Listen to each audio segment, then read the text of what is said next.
সুপ্রিয় দর্শক মণ্ডলী, আসসালামু আলাইকুম। সকলকে স্বাগত জানাচ্ছি legal advice by M Selim programme থেকে। সুপ্রিয় দর্শক, আমি সলিসিটর মোহাম্মদ সেলিম। এই অনুষ্ঠান নিয়ে থাকি প্রতি শনিবার বিকেল 5টায়।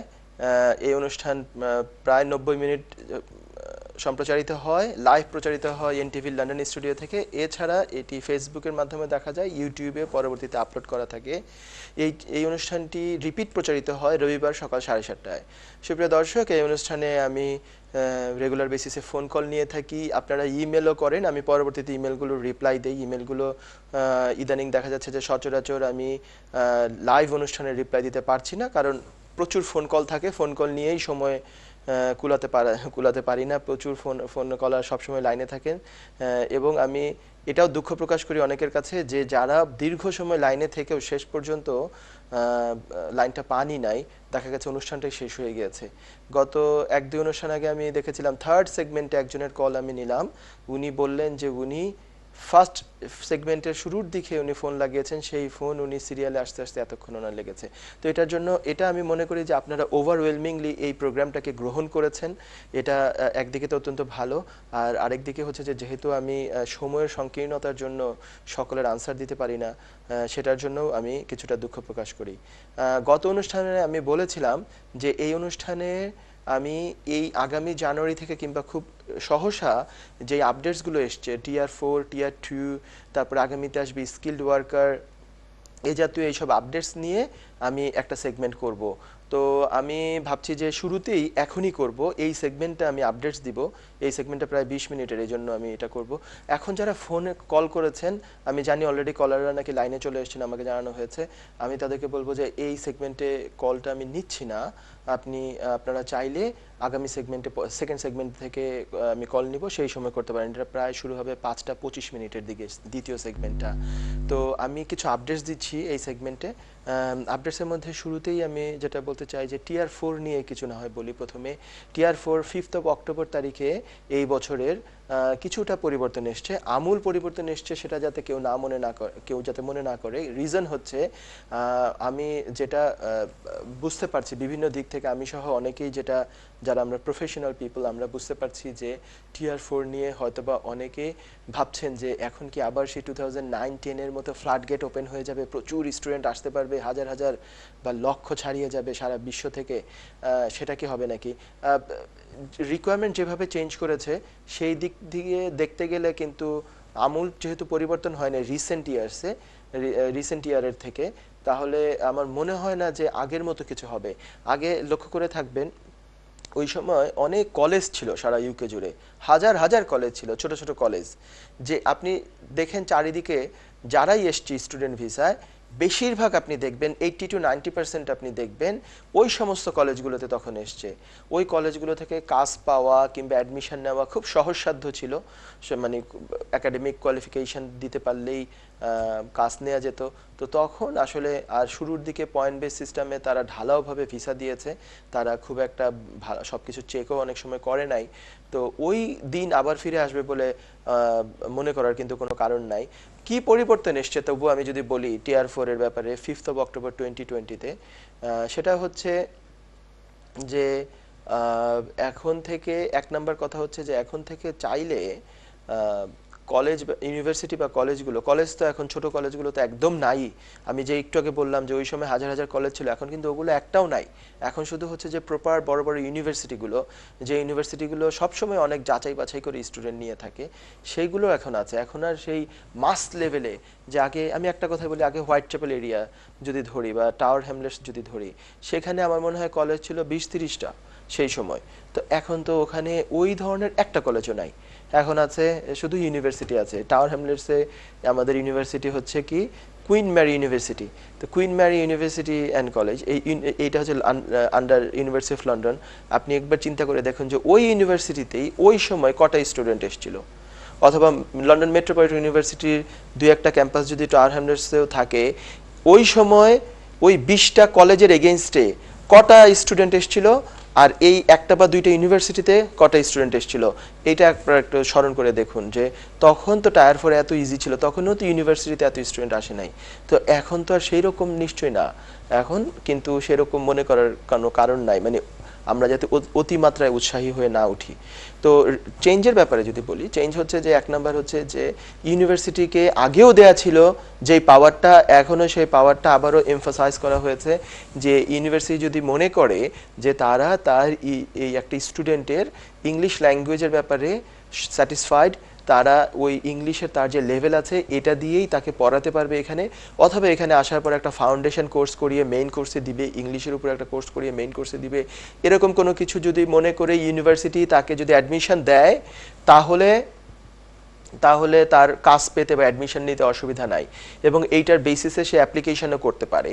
অ্যাপ্লিকেশন করে ভিসা অফিসার যদি স্যাটিসফাইড থাকে যে তার ইংলিশের লেভেলটাও ঠিক আছে, অন্যান্য সব কিছু ঠিক আছে, তাহলে তার ভিসাও হতে পারে। কিন্তু আমি গতকালকেই একজন বড় স্টুডেন্ট কনসালটেন্টের সাথে কথা বলছিলাম গতকাল ইভিনিংয়ে, যে আপডেটটা একটু যদি আমি জানতে পারি যে এই জানুয়ারির সেমিস্টারে ইউনিভার্সিটিগুলো কি পরিমাণ ইংলিশ ল্যাঙ্গুয়েজের সার্টিফিকেট নাই এমন স্টুডেন্টকে ভর্তি দিচ্ছে। আমি যতটুকু জানতে পারলাম যে খুবই খুবই কম। It is very hard to get an admission in an UK university without having an IELTS score or English language test certificate. তো এই যদি হয় তাহলে তো হচ্ছে যে নিয়মে যদি ওই জিনিসটা থাকেও সেটা তো ইমপ্লিমেন্টেশনে সেই লেভেলে হচ্ছে না। সো আমি যারা অনেকেই আছে যে এই সুযোগে আমি দেখতে পাচ্ছি যে কিছু মানুষের কাছ থেকে কিছু হয়তো টাকা পয়সারও লেনদেন করছে, টাকা নিচ্ছে অ্যাডমিশন করানোর কথা বলে, বিভিন্ন কথা বলে। এইগুলোর ব্যাপারে একটু সতর্ক থাকা দরকার। প্রপার লোকের সাথে, প্রপার মানুষদের সাথে, প্রপার ইউনিভার্সিটি হতে পারে কিংবা যদি ইউনিভার্সিটির একেবারে ডাইরেক্ট এজেন্ট হয় তাদের সাথে লেনদেন করতে পারেন, বা প্রয়োজনে তাদেরকে ডকুমেন্টস দিয়ে চেষ্টা করতে পারেন অ্যাডমিশন নেওয়ার জন্য। আচ্ছা, আর কি চেঞ্জ এসছে Tier 4 এর ব্যাপারে এই 5th অক্টোবরে? সেটা হচ্ছে এই দেশে যারা অলরেডি আছে, যারা 1 বছরের বেশি সময় যাবত আছে স্টুডেন্ট ভিসায়, তারা যদি পরবর্তীতে ভিসা এক্সটেনশন করতে যায় তাহলে তার মেনটেনেন্স ফান্ডের যে আগে খরচ একটা ব্যাংকে টাকা দেখাতে হতো সেটা আর তার দেখাতে হবে না। মানে তার মেনটেনেন্স ফান্ডের কোনো রিকোয়ারমেন্টসই এখন আর থাকছে না। মেনটেনেন্স ফান্ডের নামটা পরিবর্তন করে তারা এখন করেছে ফাইন্যান্স। তো সেটার রিকোয়ারমেন্ট যারা এক্সিস্টিং স্টুডেন্ট এই দেশে আছে, মিনিমাম 1 বছর যাবত আছে, এক্সটেনশনের জন্য অ্যাপ্লাই করবে, তাদের এইটাতে কোনো ফাইন্যান্স বা মেনটেনেন্সের কোনো রিকোয়ারমেন্টস নাই। দেশ থেকে যারা প্রথমবারের মতো আসছে এন্ট্রি ক্লিয়ারেন্স অ্যাপ্লিকেশন, অথবা এই দেশে যারা স্টুডেন্ট Tier 4 ভিসা এসছে, লেস দেন 1 ইয়ার তার ভিসা হয়েছে, এখন সে এক্সটেনশন করতে যাচ্ছে, এই 2 ক্যাটাগরির মানুষদের জন্য বা অ্যাপ্লিকেন্টদের জন্য মেনটেনেন্স বা ফিন্যান্সের রিকোয়ারমেন্টসটা আছে। তো আগের মতোই আছে যে 1260 পাউন্ড করে পার মান্থ হিসেবে। একটু চেক করে নেওয়া ভালো যে মেনটেনেন্স ফান্ডের রিকোয়ারমেন্টসটা, সেটা হচ্ছে যে 1200 স্টুডেন্ট ভিসায় যে মেনটেনেন্স ফান্ডের রিকোয়ারমেন্ট, সেটা আমি বলবো সবাইকে চেক করে নেওয়ার জন্য। 1260 করে পার মান্থ, এটা 9 দিয়ে গুণ করে যত হয় নিয়ারলি 12,000 পাউন্ডের মতো হয়, 12,000-এর কিছু কম হয়। এটা হচ্ছে ইনার লন্ডনের জন্য, আর আউটার লন্ডনের জন্য লেস দেন 10,000-এর মতো। এই হচ্ছে মেনটেনেন্স ফান্ড বা ফাইন্যান্স। প্লাস হচ্ছে যদি টিউশন ফির কোনো ডিউ থাকে আগামী 1 বছরের যে ফার্স্ট ইয়ারের যে টিউশন ফি, সেটাও এটার সাথে অ্যাড করে এই টাকাটা 28 ডেজ ব্যাংক অ্যাকাউন্টে থাকতে হবে। সবাইকে আরও আহ্বান জানাবো, যদি স্টুডেন্ট ভিসা আসতে হয় বা অ্যাপ্লাই করতে হয় তাহলে যাতে ওই ব্যাংকের একটা লিস্ট আছে যে বাংলাদেশের কোন কোন ব্যাংক এই অ্যাপ্লিকেশনের জন্য অ্যাকসেপ্টেবল, সেটা যাতে চেক করে নেন এবং সেই ব্যাংকে যাতে টাকা রাখেন। নিজের নামে টাকা থাকতে হবে অথবা প্যারেন্টসের নামে থাকলেও হবে। প্যারেন্টসের নামে যদি হয় তাহলে প্যারেন্টসের ডিক্লারেশন লাগবে আর আপনার বার্থ সার্টিফিকেট লাগবে। আর Tier 4 এর আরেকটা উল্লেখযোগ্য এবং খুব ইম্পর্টেন্ট একটা আপডেট যেটা আমি বলবো যে এটা আমরা তো অনেক সাধুবাদ জানাই, সেটা হচ্ছে যে এখন থেকে ইন কান্ট্রিতে এখানে যারা আছে স্পাউস ভিসা ক্যাটাগরিতে যারা আছে তারা যদি চায় সুইচ করতে Tier 4 এ সেটাও পারবে। স্পাউস ভিসায় কারা? বাংলাদেশ থেকে একজন ব্রিটিশ পার্সনের হাজব্যান্ড বা ওয়াইফ এসছেন, 18,600 রিকোয়ারমেন্টস, ইংলিশের রিকোয়ারমেন্টস এগুলো মিট করে ওনার 2.5 বছরের ভিসা ছিল, এখন যদি উনি চান যে এখন আবার Tier 4 এর ভিসাতে যাবেন সেটা করতে পারবেন। তো সেটা সাধারণত তো কেউ ওই স্পাউস ভিসা থেকে Tier 4 ভিসায় যায় না, কিন্তু এটা কারা ইউজ করতে পারেন আমি যদি একটু পরামর্শ দিই, সেটা হচ্ছে যে অনেক ক্ষেত্রে আমরা দেখেছি আনফর্চুনেটলি এদেশে মানুষ বাংলাদেশ থেকে বা অন্য দেশ থেকে যখন স্পাউস ভিসা আসেন কোনো কোনো সময় দুঃখজনকভাবে তাদের ওই ম্যারিজটা ব্রেকডাউন হয়ে যায়, ম্যারিজটা কোনো কারণে আর টিকে না। এরকম হয় 2-1টা ঘটনা, আনফর্চুনেটলি 2-1টা না, মোটামুটি অনেকও হয়। কোনো কোনো সময় তো অ্যালার্মিং হয়ে যায় যে একটা ফ্যামিলি কেন টিকছে না। তো বিভিন্ন কারণ হতে পারে, আমি সেই ডিসকাশনে যাচ্ছি না। তো সেটা হলে তখন সেই স্পাউস ভিসা যদি আর রিনিউ করতে না পারে কিংবা তার ভিসা কার্টেল হয়ে যাবে এমন সিচুয়েশন যদি হয়, সে যদি কোয়ালিফাইড থাকে যে তার একাডেমিক ব্যাকগ্রাউন্ড আছে, ইংলিশ ল্যাঙ্গুয়েজ এগুলো করা হয়েছে তার, তাহলে সে যদি ইউনিভার্সিটিতে অ্যাপ্রোচ করে, ইউনিভার্সিটি ভর্তি হয়ে সে যদি পড়াশোনা করতে চায় এদেশে, তাহলে কিন্তু টিআর4 এ সুইচ করতে পারবে। কিন্তু মনে রাখতে হবে যারা 10 ইয়ার্স রুট টু সেটেলমেন্ট বা ডিসক্রিশনারি লিভ কিংবা EX1 যে রুট, সেই রুটের আওতায় ভিসা পেয়েছেন, সেটাও আসলে ফ্যামিলি রুটেরই, কিন্তু সেটা কিন্তু ওই 5 বছরের স্পাউস ভিসার রুটটা না। তো অন্য যেই রুট 10 বছরের রুট যেটা, সেটা থেকে কিন্তু টিআর4 এ সুইচ করা যাবে না। তো টিআর4 এর প্রধান রিকোয়ারমেন্টস এগুলোই। আর হচ্ছে যে এখন যদি আমি টার্ন করি অন্য আর কি আপডেটস আছে টিআর2, এটা নিয়েও কিন্তু জল্পনা কল্পনা হচ্ছে প্রচুর। এটাতে মেইনলি হচ্ছে যে শর্টেজ অকুপেশন লিস্টে শেফ যে, সেটা মাইগ্রেশন অ্যাডভাইজারি কমিটি অ্যাডভাইস করেছিল যে শেফ ক্যাটাগরিটা বাদ করে দেওয়ার জন্য, কিন্তু সেটা করা হয় নাই, সেটা আছে এবং সেটা আরও ভালোভাবে আছে। তবে এটার কিন্তু ইয়ের রিকোয়ারমেন্টস, স্যালারি রিকোয়ারমেন্টসটা বাড়িয়ে দেওয়া হয়েছে। স্যালারি রিকোয়ারমেন্টস হচ্ছে 25,600, সবাই একটু চেক করে নেবেন সেটা যাতে হয়। টিআর2 স্পন্সর লাইসেন্স থাকতে হবে এমপ্লয়ারের, তারপরে হচ্ছে টিআর2 ওয়ার্ক পারমিট সে ইস্যু করতে পারবে। আর এখানে টিআর2 এর জন্য ইংলিশ ল্যাঙ্গুয়েজের রিকোয়ারমেন্টস আগে থেকেই যেটা আছে এখনও সেটা আছে B1 মানে হচ্ছে IELTS-এ 4, IELTS-এ সবগুলো ব্যান্ডে লিসেনিং, রিডিং, রাইটিং, স্পিকিং 4টা ব্যান্ডে মিনিমাম 4 যদি থাকে তাহলে সেটা হচ্ছে B1 এর ইকুইভ্যালেন্ট। আর এটা কিন্তু এই টিআর2 এর জন্য, ওয়ার্ক পারমিটের জন্য একাডেমিক B1 হতে হবে বা একাডেমিক IELTS হতে হবে তা না, চাইলে উনি ওই জেনারেল ট্রেনিং নামে একটা ক্যাটাগরি আছে IELTS-এ, সেটাও দিতে পারেন। অধিকাংশ জনের মতে জেনারেল ট্রেনিং যে পরীক্ষাটা IELTS-এর একাডেমিক পরীক্ষার চেয়ে কিছুটা ইজিয়ার। তো টায়ার2 যারা অ্যাপ্লাই করতে চান তাদের যেহেতু ইংলিশ ল্যাঙ্গুয়েজ লাগবে, তাদের IELTS-এর জেনারেল ট্রেনিং যেই পরীক্ষাটা আছে সেটাতে অন্তত B1 তাকে পেতে হবে এবং সেই সাথে কস্ট পেতে হবে। মেনটেন্যান্স ফান্ড যদি এমপ্লয়ার তাকে শো না করতে চায় কিংবা এমপ্লয়ার তাকে দিতে না চায়, মানে এমপ্লয়ার যদি সার্টিফাই করতে না চায়, তাহলে তার নিজের অ্যাকাউন্টে টাকা থাকতে হবে। তো এই মোটামুটি হচ্ছে টিআর2 এর। আরেকটা জিনিস হচ্ছে শর্টেজ অকুপেশন লিস্টে বেশ কিছু জিনিস আপডেটস এসছে যে এখন ওই বুচার আনা যাচ্ছে, এখন চাইলে মিট কাটার আনা যাবে, এখন চাইলে শেফ হিসাবে যদি বড় রেস্টুরেন্ট হয়, রেস্টুরেন্টে যদি কিচেনে 8-10 জন লোক কাজ করে তাহলে একাধিক শেফ আনা যাবে, মানে 2-3 ধরনের শেফ আনা যাবে। একজন যদি হয় কারি শেফ, আরেকজন হতে পারে ডেজার্ট শেফ, এরকম। তো এই হচ্ছে টিআর2 এর মোটামুটি কিছুটা আপডেটস। আর এখন যদি আমি যাই যে স্কিলড ওয়ার্কার নামে আরেকটা ক্যাটাগরি, এই টিআর2 যেটা, এটা এই শর্টেজ অকুপেশন লিস্টের এই পরিবর্তনটা চালু হবে 1 জানুয়ারি থেকে, এটা বলে নেওয়া ভালো।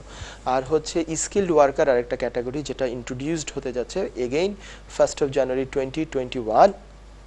সেটা হচ্ছে গিয়ে কি, যে এটা একটা পয়েন্ট বেস সিস্টেমের অ্যাপ্লিকেশন। এটা ওই টিআর2 স্পন্সর লাইসেন্স যেই সমস্ত এমপ্লয়ারদের আছে তারাই চাইলে এইটার জন্য জব অফার লেটার ইস্যু করতে পারেন। সেই অফার লেটার আবার হোম অফিসের অ্যাপ্রুভ করাতে হয়, একটা ফিস আছে সেটার জন্য। আর এই পয়েন্ট বেস সিস্টেমে হচ্ছে তারা রেখেছে 70 পয়েন্টস স্কোর করতে হবে একজন ক্যান্ডিডেটকে এবং জব হতে হবে কমপক্ষে RQF লেভেল 3 অথবা এর অ্যাবোভ। আর টিআর2 যে একটু আগে আমি বলছিলাম, টিআর2 এর জবের লেভেলটা হচ্ছে কমপক্ষে RQF লেভেল 6। এই দেশে জবের জবগুলোকে বিভিন্ন লেভেলে তৈরি রাখা হয়েছে, SOC কোডও বলা হয় এটাকে। তো আমি অল্প সময়ে হয়তো এত ডিটেলস বলতে পারবো না, তবু আমি খুব সংক্ষেপেই বলি যে RQF লেভেল 3 হচ্ছে একটু লো লেভেল, অবভিয়াসলি 6 একটু হায়ার লেভেল, তার উপরের লেভেল হচ্ছে PhD লেভেল। তো RQF লেভেল 3 হলেই হচ্ছে স্কিলড ওয়ার্কার ক্যাটাগরিতে আসা যায়। যদি জব অফার থাকে, এমপ্লয়ার যদি টিআর2 স্পন্সরের লাইসেন্স হোল্ডার থাকে এবং স্যালারি থাকতে হবে মিনিমাম হচ্ছে 25,600, এরকম যদি হয় তাহলে উনি অ্যাপ্লাই করতে পারবেন। এটার পয়েন্ট স্কোর কিভাবে করা যাবে আমি একটু পরেই আসছি। তবে যদি শর্টেজ অকুপেশন লিস্টে যদি তার জবটা থাকে তাহলে হচ্ছে 20,480 দিয়েও অ্যাপ্লাই করে এটা মানে সাকসেসফুল হওয়া সম্ভব। তো আমি একটু ওই শর্ট এই স্কিলড ওয়ার্কার যেটা আসবে আগামীতে সেটা নিয়ে আমি আরেকটু বিস্তারিত একটু বলে দেই যে পয়েন্টটা কিভাবে স্কোর করতে হবে। এক নাম্বার হচ্ছে যে একটা এমপ্লয়ার যদি তাকে স্পন্সর করে তাহলে তার হোম অফিস অ্যাপ্রুভড এমপ্লয়ার হতে হবে, বা অন্য কথায় তার টিয়ার 2 স্পন্সর লাইসেন্স থাকতে হবে। ওই অফার লেটারের জন্য হচ্ছে 20 পয়েন্টস।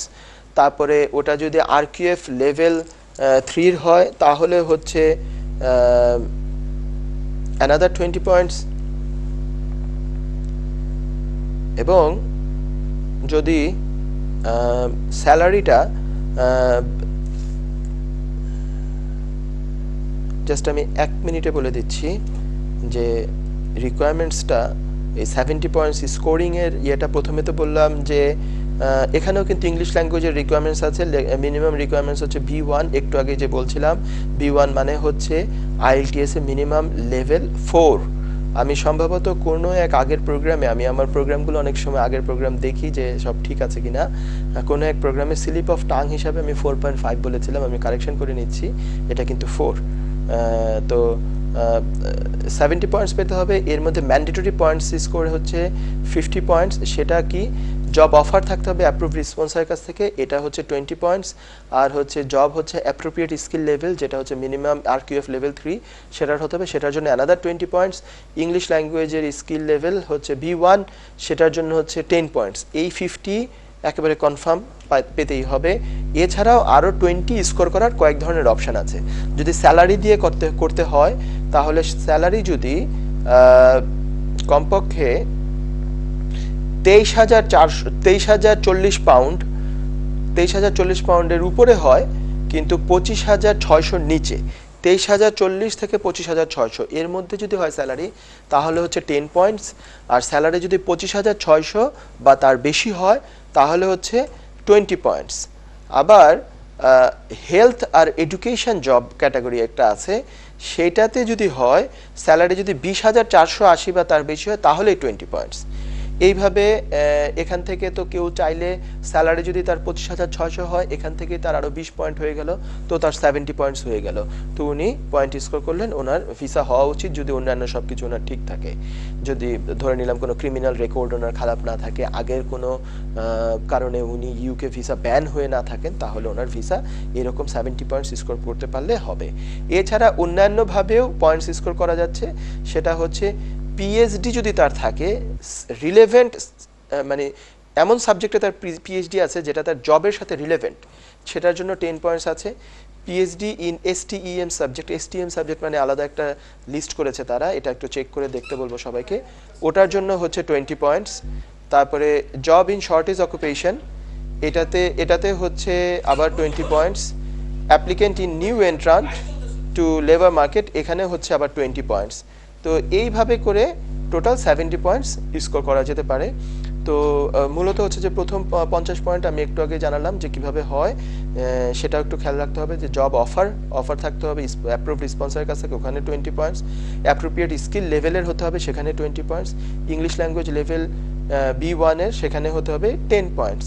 তো সেখানে এইভাবে 50 পয়েন্টস। এরপরে সবচেয়ে সহজসাধ্য হচ্ছে যদি স্যালারি তার 25,600 বা তার বেশি হয় তাহলে 20 পয়েন্টস, দ্যাটস ইট, তার হয়ে গেল 70 পয়েন্টস। এবং এটা একটা ভালো রুট, 5 বছর পরে সেটেলমেন্ট নেওয়া সম্ভব এটাতে। তো টাইম টু টাইম এটার আমি আরও আপডেটস দিব, কারণ এটা জানুয়ারিতে শুরু হবে, জানুয়ারির 1 তারিখ থেকে। তো এই জিনিসটাও খেয়াল রাখবেন যে আমাদের রুট কিন্তু শুধু যে টায়ার 2 ওয়ার্ক পারমিট আছে তা না, এই ধরনের রুটও আছে, এবং এটা কিন্তু লেভেলটা কম লেভেলের জব করেই আসা সম্ভব, জবের অফার পেয়ে আসা সম্ভব। আর এটা কিন্তু কস বলে নাই, কস যেমন একটা এমপ্লয়ারকে অ্যালোকেট করা থাকে যে এই এমপ্লয়ারের 2টা কস আছে বা 3টা কস আছে, সেখান থেকে উনি একটা একটা করে ইস্যু করেন, অথবা কস না থাকলে ওনাকে রিকোয়েস্ট পাঠাতে হয় হোম অফিসে যে আমাকে একটা কস অ্যালট করো। কস হচ্ছে সার্টিফিকেট অফ স্পন্সরশিপ, আমি মানুষকে স্পন্সর করব। তো এরকম কিন্তু এটাতে না, এই স্কিলড ওয়ার্কার ক্যাটাগরিতে না। স্কিলড ওয়ার্কার ক্যাটাগরিটা একটু ইন্টারেস্টিং দেখে মনে হচ্ছে আমার কাছে, তো এই দিকেও আপনারা নজর রাখতে পারেন। এছাড়া মূল আরেকটা যে সবচেয়ে বড় আপডেটস 1 জানুয়ারি থেকে, এই আপডেটস তো আমরা সবসময় বহুদিন যাবতই বলে আসছি, সেটা হচ্ছে যে ব্রেক্সিট হয়ে যাচ্ছে, সবাই জানেন, এটার আর নতুন করে জানানোর কিছু নাই। সেটা হচ্ছে 31 অফ ডিসেম্বর। কটা বাজে সেটা একটু আমি ক্লিয়ার করে নিচ্ছি। সেটা হচ্ছে রাতের 11টা বাজে, ইউকে টাইম রাত 11টার পর থেকে 11টা 1 মিনিটে আমরা আমরা এক তো রাত 11টায়, কিন্তু 12টায় না। তো ব্রেক্সিটের ব্যাপারে যদি ইউরোপ থেকে কেউ আসতে চান তাহলে কিন্তু 31শে ডিসেম্বর রাত 11টার মধ্যে ইউকেতে এসে পৌঁছাতে হবে। ডিরেক্টর উইলডেন লিগাল সলিসিটার্স এই অনুষ্ঠান নিয়ে আছি প্রায় 6:30 পর্যন্ত আপনাদের সামনে লাইভ ফোন কল নিব আর 2-3 মিনিটের মধ্যে। আমি জানি কলাররা লাইনে আছেন, আমি জাস্ট অল্প একটু কথা বলে নেই। সেটা হচ্ছে যে একটা কেস ল যেটা 20শে নভেম্বর তারিখে এসছে, অত্যন্ত ইন্টারেস্টিং এবং আমি বলবো যে একটা চরম এবং ভালো একটা ন্যায় বিচার হয়েছে। এবং যখন কোনো একটা ন্যায় বিচার হয়, আমরা যারা লিগ্যাল ফিল্ডে কিছুটা জড়িত বা এটা করেই খাই, তা আমরা তো অত্যন্ত আনন্দিত হই। সেটা কি, প্যান্ডামিক যখন শুরু হয় তখন ওই 23 মার্চ 2020 তারিখে আপার ট্রাইব্যুনাল প্রেসিডেন্ট জাস্টিস লেন নতুন কিছু রুল অ্যাপ্রুভ করেন, ওটা ইস্যু করেন। সেটা কি, প্রেসিডেন্সিয়াল গাইডেন্স নোট নাম্বার 1 2020। সেখানে একটা অ্যারেঞ্জমেন্ট ছিল, প্যারাগ্রাফ, এটা হচ্ছে খুব ইম্পর্ট্যান্ট প্যারাগ্রাফ ছিল 7 to 20, যতটুকু 7 to 20, 9 to 17, I am sorry. সেই প্যারাগ্রাফে ছিল কি যে কোনো কোর্ট দেখতে পারতো যে আপার ট্রাইব্যুনালের কোনো কেস হিয়ারিং ছাড়া অন পেপারস তারা ডিসিশন নিতে পারে কিনা। মানে হিয়ারিং না করে যে পেপার সাবমিশন হয়েছে সেটা আপার ট্রাইব্যুনালের সাবস্টেন্টিভ যে হিয়ারিং হওয়ার কথা, আমরা আপার ট্রাইব্যুনাল যদি পারমিশন পাই, আপিলের হিয়ারিং হয়, সেটার হিয়ারিং ছাড়াই ডিসিশন হয়ে যেতে পারে এই প্যান্ডামিক সিচুয়েশনে। মানে হিয়ারিং তো এমনিতেই এখন সব হিয়ারিং হয়ে গিয়েছে ভার্চুয়াল, আমরা ওই জুমের মাধ্যমে কিংবা স্কাইপের মাধ্যমে তারা লিঙ্ক পাঠায়, সেই লিঙ্কের মাধ্যমে আমরা হিয়ারিংটা করে থাকি এখন ফার্স্ট ট্রাইব্যুনালে। আপার ট্রাইব্যুনালে হচ্ছে কোর্ট ডিসাইড করে দেয় যে whether it is necessary to conduct an oral hearing or not. Oral hearing of course face to face হিয়ারিংয়ের কথা আমি বলছি না, ওই অনলাইন যেটা আপনার ভার্চুয়াল হিয়ারিং, যেটা আর কি কম্পিউটারে বসে বসে আমরা যে হিয়ারিং করি এখন, সেটা। কিন্তু সেটাও ওই প্যারাগ্রাফগুলোয় বলেছে যে কোর্ট সেটা করে দিতে পারে, যে এটা অন পেপারে ডিসিশন নিতে পারে। তো এরকম আমারও কয়েকটা ক্লায়েন্টের এরকম হয়েছে যে অন পেপারে ডিসিশন নিয়ে নিয়েছে, ডিসিশন আমরা ভালো পাই নাই, নেগেটিভ হয়ে গিয়েছে। তো এটা চ্যালেঞ্জ হয়েছে, এটা চ্যালেঞ্জ করেছে যে এই যে রুলটা করা হলো, এই রুলটাকেই চ্যালেঞ্জ করা হয়েছে। কারা করেছে? একটা কেস হয়েছে হাইকোর্টে, joint council for welfare of immigrants, এটা হচ্ছে JCWI, এর একটা চ্যারিটি, মাইগ্রেন্টদের জন্য কাজ করে। JCWI, আমিও একসময় এটা কয়েক বছর মেম্বার ছিলাম এই চ্যারিটিটার। তো joint council for the welfare of the immigrants versus president of the upper tribunal, এই যে কেসটা, এটাতে জাস্টিস হাইকোর্ট জাজ মাইকেল ফোর্ড, মিস্টার ফোর্ড এই জাজমেন্টটা দেন। মাইকেল ফোর্ড না, আমি দুঃখিত, ওনার পুরো নামটা আমার এখন মনে পড়ছে না, কিন্তু ওনার সারনেম হচ্ছে ফোর্ড, জাস্টিস ফোর্ড যিনি। তো ওই ফোর্ড উনি এই জাজমেন্টটা দিয়েছেন এই 20 তারিখে, যে 27 তারিখের মধ্যে, যেটা গতকাল ছিল, 27 তারিখের মধ্যে ওই লটাকে পুরোটা বাতিল করে দিলেন। বললেন যে না, এটা আমাদের যে ফান্ডামেন্টাল যে মানে লিগ্যাল রাইট একটা মানুষের জাজমেন্ট পাওয়ার রাইট, সেটার সাথে এটা কনফ্লিক্ট করে। তো ওটাকে বাদ করে দিলেন এবং যাদের এরকম কেস যারা হেরে গিয়েছে তাদেরকে নোটিশ পাঠাতে বলে দিয়েছে এই 27 তারিখ 4টার মধ্যে, মানে গতকাল বিকাল 4টার মধ্যে। আমরাও কয়েকটা আমি নোটিশ পেয়েছি যে এই ফার্দার লিগাল অ্যাডভাইস নেওয়ার জন্য। মানে এটা অ্যাকচুয়ালি ওই যে যারা কেসটা হেরে গিয়েছে আপার ট্রাইব্যুনালে পেপার আপিলের কারণে, সেটা এখন বাতিল হয়ে গেল। এখন আগামীতে কিন্তু তাদের প্রপার ওরাল হিয়ারিং হবে। তো এই একটা চমৎকার একটা ভালো জাজমেন্ট, তো এটাকে আমরা অত্যন্ত স্বাগত জানাই, আমরা অত্যন্ত খুশি এটাতে। তো যাদের এই প্যান্ডামিকের সময় আপার ট্রাইব্যুনালে আপনাদের হিয়ারিং ছিল, আপার ট্রাইব্যুনালে এরর অফ ল হিয়ারিং, এটা কিন্তু জুডিশিয়াল রিভিউর হিয়ারিং বলছি না, এরর অফ ল হিয়ারিং, সেটা যদি আপনার হিয়ারিং না হয়ে থাকে, অন পেপারে যদি আপনি লস্ট করে থাকেন, তাহলে আপনি আপনার সলিসিটরের সাথে কথা বলুন, এটা আপনার রেমেডি এখন আছে। তো আশা করি এই ছিল আপডেট সব কিছু। তো আবার এখন আমি ফোন কলে চলে যাই, কলাররা লাইনে, আমি অত্যন্ত দুঃখিত, অনেকক্ষণ পরে আমাকে আজকে ফোন নিতে হচ্ছে। কে আছেন এখন লাইনে? আপনার প্রস্তুতি করুন প্লিজ। হ্যালো। হ্যালো, আসসালামু আলাইকুম। ওয়ালাইকুম আসসালাম। আমি একজন ইউরোপিয়ান নাগরিক। আমি আমার বাবা মার জন্য সেটেলমেন্ট ভিসা অ্যাপ্লাই করেছি। বাট তারা আমাকে এমবাসি রিজেক্ট করেছে এই বলে যে আমার বার্থ সার্টিফিকেটের রেজিস্ট্রেশন ডেট 2020, তার মানে আমি 2020-তে বার্থ সার্টিফিকেটটা তুলছি, এবং আমার ম্যারেজ সার্টিফিকেট 2002। তো তারা বলতেছে যে আমি কেন বার্থ সার্টিফিকেট 2020-এ তুলছি এবং আমার ম্যারেজ সার্টিফিকেট যেহেতু 2002-এ রেজিস্ট্রেশন হয়েছে, তো বার্থ সার্টিফিকেট কেন এর আগে হয়নি, কিংবা এই ধরনের একটা কজ ধরে তারা আমাকে বলছে যে তারা এটাতে স্যাটিসফাই না। এটাই কি একমাত্র কারণ দেখিয়েছে তারা, না আর কোনো কারণ? জি, না, শুধু এটাই একমাত্র কারণ দেখিয়েছে যে তোমার বাচ্চা মানে আমার মা বাবা ওদের ইমেলে বলছে যে তোমার মেয়ে বিয়ে হয়েছে 2002-এ, আমি এখন রেজিস্ট্রেশন আপনাকে বলি বিয়ে দর্শক, হয়েছে।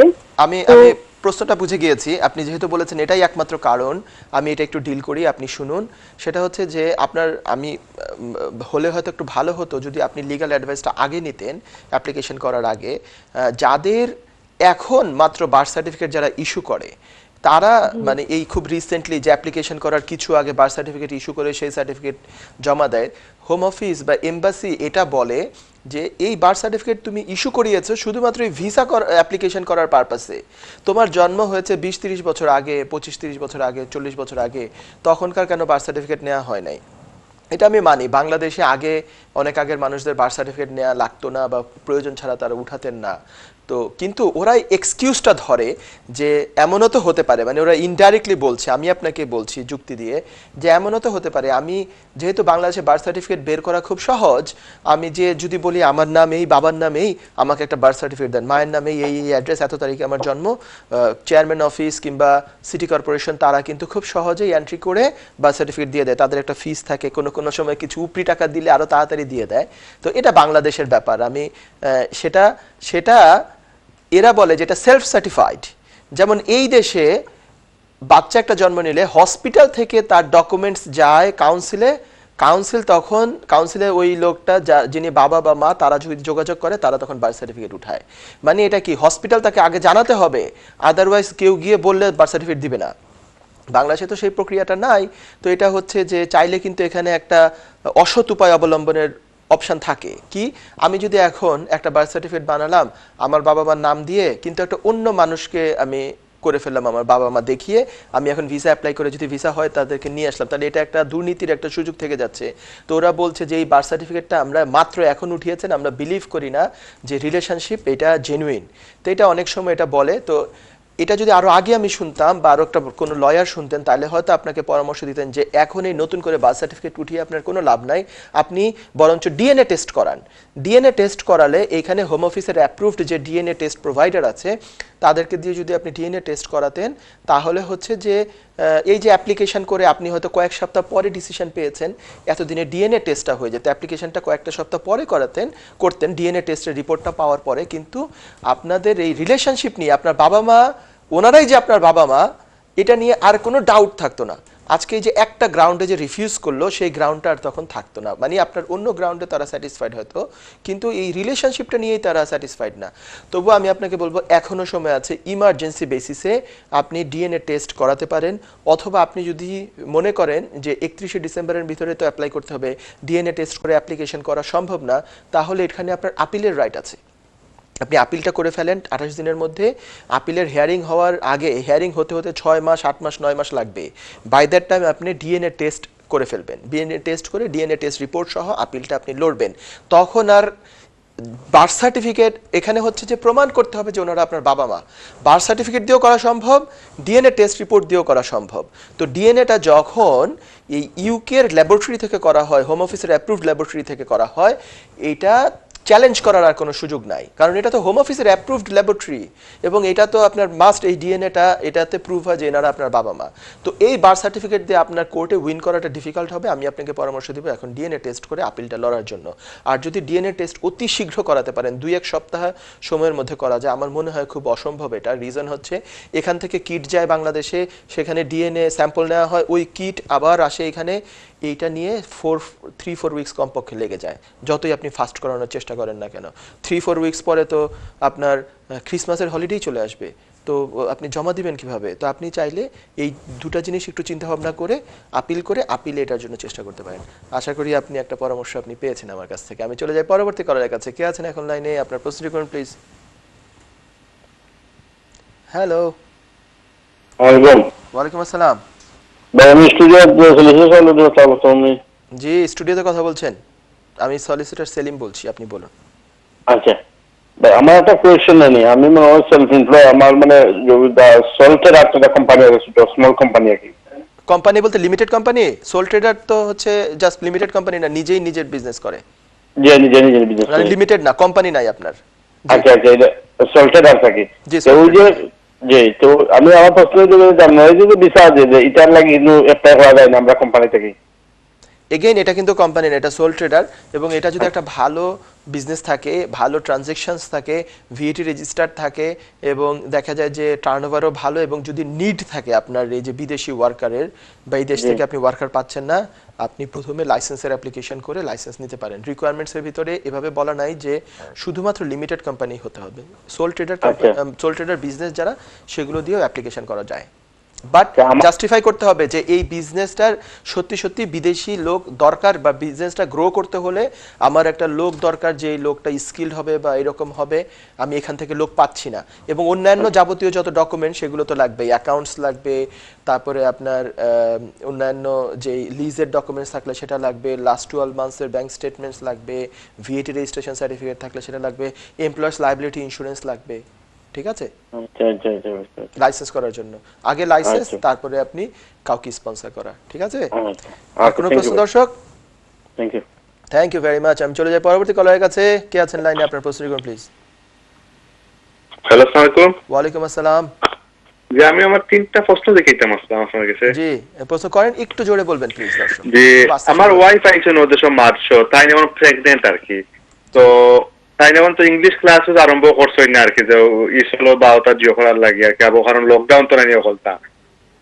জি, এখন আর কি তানোর তো 2.5 বছর বাদ 5 বছরও দিচ্ছে আর কি। তো 2.5 বছর পরে তো তাই তো জিও করতেই, বা তখন ইংলিশ ক্লাসও না আগে জানো কোনো সমস্যা হইব নি এখন, বা আগে দিয়ে কোনো সমস্যা হইব না যে ইংলিশ টেস্ট পরীক্ষা যদি না দেওয়া হয় আর কি।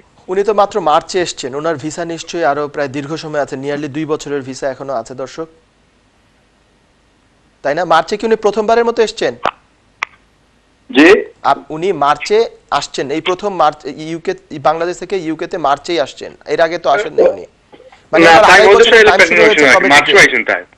মার্চের থেকে শুরু হয়েছে না? জি মার্চ, জি তো ওনার হাতে কিন্তু নিয়ারলি 2 বছরের টাইম আছে। উনি যদি জি। ইংলিশ ল্যাঙ্গুয়েজের সার্টিফিকেটটা নিতে পারেন A2, তাহলে উনি 5 বছরের রুটেই থাকতে পারবেন, আরো একটা 2.5 বছর নিতে পারবেন।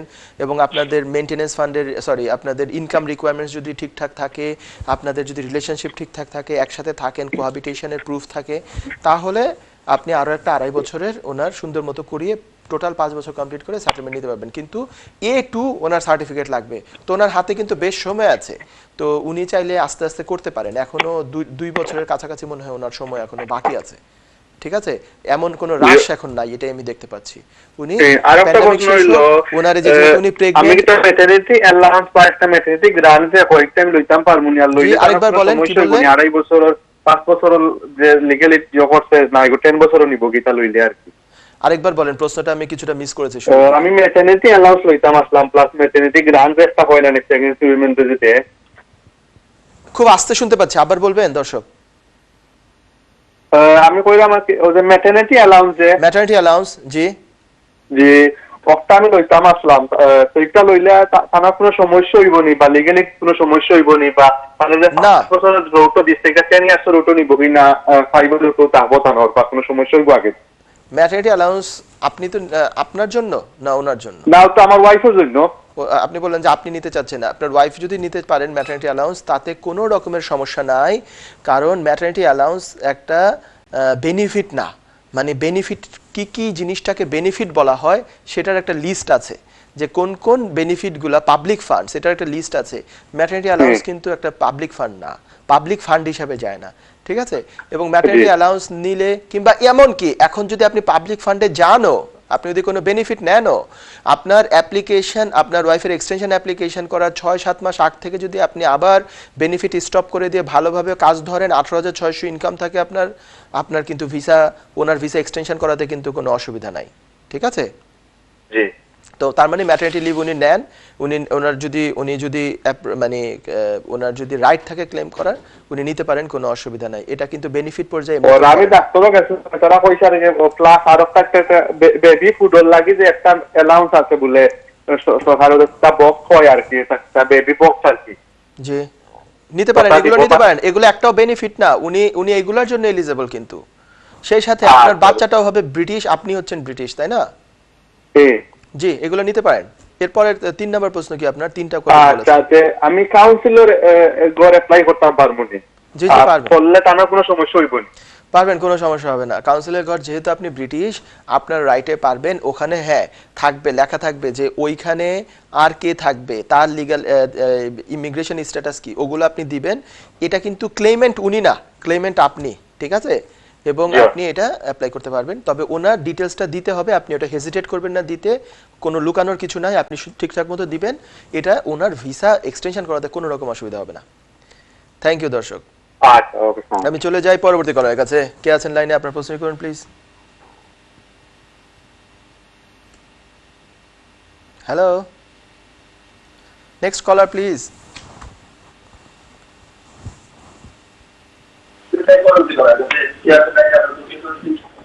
হ্যালো। হ্যালো, আসসালামু আলাইকুম। ওয়ালাইকুম আসসালাম।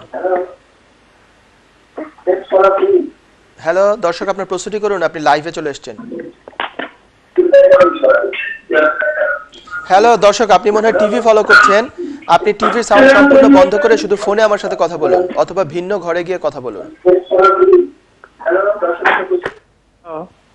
হ্যালো। জি হ্যালো। হ্যালো, জি জি প্রশ্নটি করুন দর্শক আপনার। হ্যালো। হ্যালো। জি আপনাকে আমি শুনতে পাচ্ছি, আপনার প্রশ্নটি করুন প্লিজ। প্রশ্নটি হইল আমার যে, হ্যালো হ্যালো, আপনি টিভি কিন্তু ফলো করবেন না, আপনি শুধুমাত্র ফোনে আমার সাথে কথা বলুন, টিভি সাউন্ড বন্ধ করে দেন। হ্যালো। হ্যালো। জি জি, আমার প্রশ্ন হইল, আমি একটা দরখাস্ত করলাম আমার সিস্টারের লাগি, তান একটা কি, আপনার প্রশ্নটা কি? একটা হ্যালো। হ্যাঁ আপনি প্রশ্ন করে ফেলুন দর্শক। জি জি, আমি আমার সিস্টারের লাগি একটা অ্যাপ্লিকেশন করলাম হোম বিষয়। জি। তান 10 ইয়ার্স রোড একটা অ্যাপ্লিকেশন করলাম সিস্টারের লাগি। জি জি, তান একটু ব্রেন স্ট্রোক হয়ে গেছিল, তান দিবে বলে এখন তার লাগি বেনিফিটও লাগি অ্যাপ্লাই করলাম হোম অফিস। 1 সপ্তাহ হয়েছে, এখনো কোনো রিপ্লাই জানাইছে না। এটা কিতাব যে আরো কয়দিন ওয়েট করতে হইব নি, না কোনো রিমাইন্ডার দিতাম পারবো তারা? এটা অবশ্য ওরা এরকম সময় নিচ্ছে, 4, 6 উইকস 7 উইকসের ডিসিশন দিয়ে দিচ্ছে।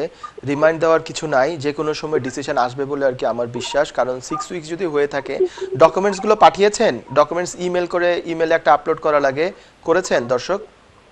ইয়েস ইয়েস, ডকুমেন্ট সহ তো ওরা পেয়েছে তো। জি জি, অল ডকুমেন্ট দিছি, এখনো ডকুমেন্ট রিটার্ন করছে না। আচ্ছা, জাস্ট তাহলে ডকুমেন্টস পোস্টে দিয়েছেন বোঝা যাচ্ছে। তো এটা ডিসিশন হবে, জাস্ট একটু অপেক্ষা করেন। কারণ হচ্ছে যে প্যান্ডেমিকের জন্য তারাও তো they have been working from home, এবং ডকুমেন্টস আপনি যেটা পাঠিয়েছেন সেটা তো ফিজিক্যাল ডকুমেন্ট, সেটা স্ক্যান হয়ে আবার কেস ওয়ার্কারের কাছে যাবে। তো তারপরে কেস ওয়ার্কাররা ডিসিশন নেবে। অবভিয়াসলি একটা কেস ওয়ার্কার তো ফ্রি বসে নাই, তার আরও কাজ আছে, একটার পর একটা সে কাজ নিশ্চয়ই করছে। তো আপনাদেরটা যখন সিরিয়াল আসবে তখন সে করে ডিসিশন দিয়ে দিবে। তো জাস্ট একটু অপেক্ষা করেন, যে কোনো সময় ডিসিশন আসবে। তো আশা করি আপনি একটা পরামর্শ পেয়েছেন। আমি বলবো যে এখানে চেস করার কিছু নাই, জাস্ট একটু অপেক্ষা করেন। আমি পরবর্তী কলারের কাছে যাচ্ছি, আপনি আপনার প্রশ্ন করুন প্লিজ। হ্যালো দর্শক, আপনি টিভি ফলো করছেন। সুপ্রিয় দর্শক মণ্ডলী, সবাইকে বলছি যারা ফোন করবেন তারা টিভির ভলিউম সম্পূর্ণ মিউট করে শুধুমাত্র ফোনে কথা বলবেন। কারণ টিভিতে যে দেখছেন আর আমি যে কথা বলছি, এখানে কয়েক সেকেন্ডের একটা ফারাক আছে, ওটা ফলো করলে আপনার কথা বলতে পারবেন না। হ্যালো। হ্যালো, জি বলুন। আসসালামু আলাইকুম। ওয়ালাইকুম আসসালাম।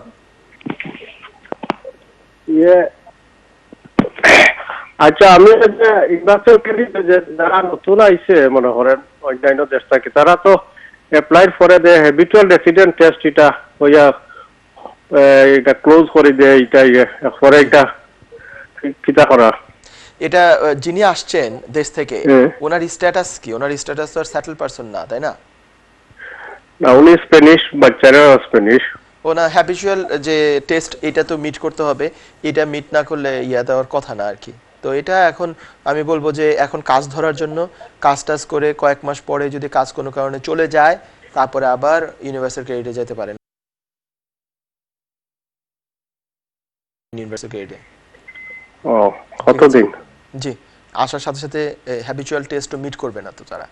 তো আমি চলে যাই পরবর্তী কলারের কাছে। কল নিয়ে আমি একটা ব্রেকে চলে যাব। কে আছেন এখন লাইনে? আপনার প্রস্তুতি করুন প্লিজ। হ্যালো, আসসালামু আলাইকুম। ওয়ালাইকুম সালাম।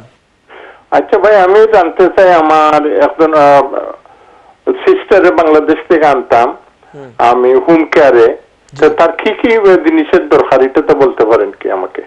কিসের জন্য আনতে চান? Home care? ও হোম কেয়ারে। হোম কেয়ার মানে? হোম কেয়ার মানে এই দেশে হোম কেয়ারে আছে, আমার এই হোম কেয়ারের মালিক আমি, আমার লোকের দরকার আর কি। এটাকে হোম কেয়ার আপনার একটা প্রতিষ্ঠান আছে?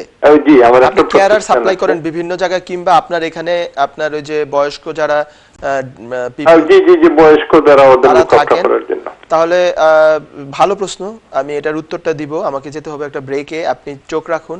আমি টিয়ার একটু ইন্ডিকেশন দিচ্ছি, টিয়ার 2 অথবা স্কিলড ওয়ার্কার, এই দুইটাতেই অপশন আছে। কিভাবে কি অপশন আছে আমি এসেই উত্তরটা দিচ্ছি। সুপ্রিয় দর্শক, দ্বিতীয় সেগমেন্ট ছিল এর আগেরটা, সেটাতে ফোন কল নিয়েছিলাম। সর্বশেষ যে ফোন কল নিয়েছিলাম, একজন ফোন করেছিলেন যে ওনার একটা কেয়ার হোম আছে যেখানে ওই অনেক এল্ডার পিপলকে ওনারা কেয়ার করেন। তো সেখানে উনি চাচ্ছেন যে ওনার বোনকে, বা উনি কাকে বলেছেন, ওনার আত্মীয় অথবা বোন কাউকে উনি ওখানে জব দিয়ে আনতে চাচ্ছেন। তো এখানে কিভাবে কি করতে হবে? সর্বপ্রথম হচ্ছে, আমি আনসার দিচ্ছি এখন ওটার, যে সর্বপ্রথম হচ্ছে ওনার ওই কেয়ার হোমকে টিয়ার 2 স্পন্সর লাইসেন্স অ্যাপ্লিকেশন করতে হবে। টিয়ার 2 স্পন্সর লাইসেন্স অ্যাপ্লিকেশনের জন্য যে যে রিকোয়ারমেন্টস, কোম্পানিটা এটা যদি লিমিটেড কোম্পানি হয় তাহলে হচ্ছে বিভিন্ন ধরনের রিকোয়ারমেন্টস লাগে। আমি 2-1 অনুষ্ঠান আগে আমি এই রিকোয়ারমেন্টসগুলো বলেছিলাম, তো সংক্ষেপে আমি আবার বলে দিই আজকে।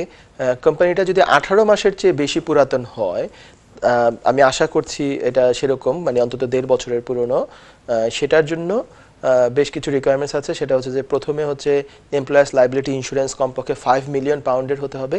সব employers liability insurance by default এমনিতেও 5 মিলিয়ন পাউন্ডসেরই হয়, তো সেটা হতে হবে। তারপরে হচ্ছে তার ওই বিজনেস প্রেমিসিসের লিজ অথবা ওটার ওনারশিপের ডকুমেন্টস তার থাকতে হবে। তারপরে কোম্পানি অ্যাকাউন্টস, যেটা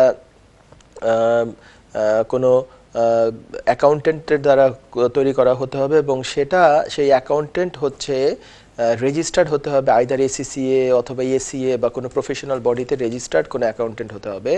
তারপরে হচ্ছে কোম্পানির যে ট্যাক্স রিটার্ন সেটা জমা দিতে হবে, সেটাকে বলা হয় সিটি 600 আর সিটি 603, দুটা পার্টি দিতে হবে। তারপরে হচ্ছে কোম্পানির PAYE reference number, accounts office reference number, এই দুটো লাগে।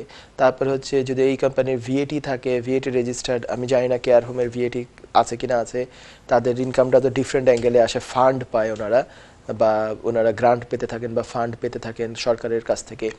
তো তবুও বলে দিচ্ছে, যদি ভিএটি থাকে, ভিএটি রেজিস্টার্ড যদি হন তাহলে ভিএটি সার্টিফিকেটও লাগবে। তারপরে হচ্ছে ওনার এই যে কেয়ার হোম চালানোর যে বিভিন্ন পারমিশন লাগে গভর্নমেন্টের, সেই পারমিশন রিলেভেন্ট যে ডকুমেন্টস সেগুলো লাগবে। লাস্ট 12 মান্থসের ব্যাংক স্টেটমেন্ট লাগবে। তো এইগুলো দিয়ে ওনাকে প্রথমে টিয়ার 2 স্পন্সরের লাইসেন্স অ্যাপ্লিকেশন করতে হবে। লাইসেন্স অ্যাপ্লিকেশনের জন্য একটু চেক করে নেবেন, 535 অথবা 34 হচ্ছে যে ফি, এবং সেটার সাথে আরও এক্সট্রা যদি 500 পাউন্ড দেওয়া হয় তাহলে হচ্ছে তারা বলছে যে 10 ওয়ার্কিং ডেজের ভিতরে ডিসিশন তারা চেষ্টা করবে 10 ওয়ার্কিং ডেজের ভিতরে ডিসিশন দিতে, স্পিডের ডিসিশন দিতে। তো এই হলো তার হচ্ছে লাইসেন্স পাওয়া হলো প্রথমে। তারপরে দেখতে হবে যে ওনার বোন কোন কাজের জন্য সুইটেবল এই কেয়ার হোমে, কোন কাজের জন্য। উনি কি একটা নার্স, নাকি উনি একটা কেয়ারার, নাকি উনি হেলথ কেয়ার অ্যাসিস্ট্যান্ট, উনি অ্যাকচুয়ালি কি কোনো ওনার এই রিলেভেন্ট কাজের এক্সপিরিয়েন্স আছে কিনা, নাকি এখানে উনি কোনো ম্যানেজারিয়াল পোস্টে আসতে চান, যেমন বিজনেস ডেভেলপমেন্ট ম্যানেজার কিংবা মার্কেটিং ম্যানেজার, যেগুলো আমার মনে হয় যে কেয়ার হোমে এই ধরনের অপশানটা একটু লিমিটেড, রাদার দেন ওই কেয়ারার হিসাবে যে আসা। উনি আমাকে মনে হয় কেয়ারার হিসাবে ইন্ডিকেশন দিয়েছেন। এইটার একটা এক্সপেরিয়েন্স কিংবা এইটা রিলেভেন্ট ওনার কোনো জব টপ করা আছে কিনা। আমি জানি বাংলাদেশে এই ধরনের জব খুব কমই আছে, তারপরেও যদি ওনার থাকে কোনো ক্লিনিক বা কোনো হসপিটালে যদি ওনার অ্যাটাচমেন্ট থেকে থাকে, উনি যদি কাজ করে থাকেন সেগুলোর ডকুমেন্টস, আর হচ্ছে ওনার ইংলিশ ল্যাঙ্গুয়েজের রিকোয়ারমেন্টস আছে B1, তো এটাও ওনার পাস করা লাগবে।